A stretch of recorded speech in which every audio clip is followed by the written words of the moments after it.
Olá, você sabe a origem da doutrina da Santíssima Trindade? Meu nome é Kátia Ruth, eu sou escritora, trouxe para você mais um dos estudos que eu faço. Bom, quase 2 décadas após a morte e ressurreição de Cristo, a doutrina cristã já começou a sofrer alterações, como relata até o apóstolo Paulo.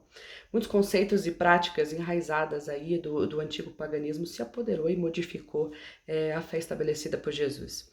Há um período da igreja entre 68 e 120 depois de Cristo que pouco se sabe o que ocorreu na igreja, quando então volta a surgir aí os escritos dos padres mais antigos, e apresentando uma igreja muito diferente da que foi apresentada por São Paulo e por São Pedro.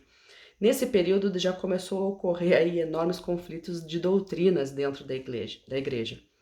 Em 345 depois de Cristo, em uma disputa sobre a natureza divina de Cristo, levou aí o imperador Constantino a convocar o Concílio de Nicéia, vendo até na religião uma forma de unificar o seu império, que estava meio balançado porque a religião cristã estava crescendo. De um lado, tinha Ário, que defendia que Cristo, sendo filho de Deus, teve um começo e o pai era necessariamente mais velho. Do outro lado, tínhamos Atanásio, que foi o que teve aí a primeira ideia primitiva do trinitarismo, que ele dizia que o Pai, Filho e Espírito Santo eram um, mas ao mesmo tempo distintos entre si. Bom, Constantino, que só se converteu ao cristianismo no seu leito de morte, era quem estava presidindo o concílio. E ele induziu aí a assinatura do credo, rejeitando a ideia de Ário e, sem nada para substituir, colocou aí a visão, aprovou a visão do Atanásio, o que colocou a igreja até numa posição muito difícil, porque essa foi a visão apoiada pela minoria.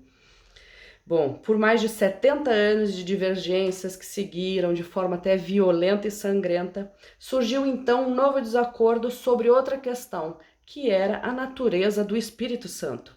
Então, 3 teólogos da Capadócia, eles deram uma forma à doutrina da Trindade aí de Atanásio, onde eles diziam que a Trindade só fazia sentido como uma experiência mística e não com o uso da razão, e que o Espírito Santo era consubstancial com o Pai. E era algo que era muito incompreensível para a maioria dos cristãos da época.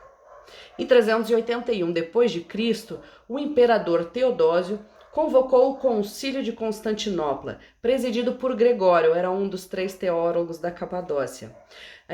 Os bispos macedônicos se recusaram a aceitar a plena divindade do Espírito Santo e até foram repreendidos por Gregório por não aceitarem a declaração dele da palavra divina da Trindade. Bom, logo Gregório ele teve que se afastar por motivos de doença, e quem passou a presidir o concílio foi Nectários, que era um senador idoso, não era um cristão batizado, e aí então se tornou possível a afirmação dos 3 teólogos da divindade do Espírito Santo, até o momento sem ter sido antes, claramente estabelecida e nem mesmo nas escrituras. Bom, o concílio aprovou enfim a declaração: nós cremos em um só Deus, Pai Todo-Poderoso, Criador do céu e da terra, e de todas as coisas visíveis e invisíveis, e em um só Senhor, Jesus Cristo, Filho unigênito de Deus, gerado do Pai antes de todos os séculos. E acreditamos no Espírito Santo, Senhor e vivificador, que procede do Pai, que com o Pai e Filho é adorado e glorificado, que falou através dos profetas.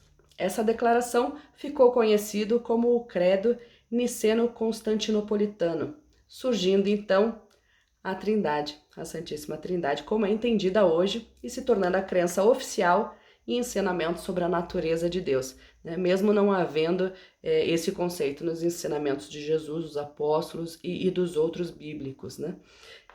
E qualquer um que se opusesse a essa opinião na época era marcado como herege. É isso. Gostou? Compartilha.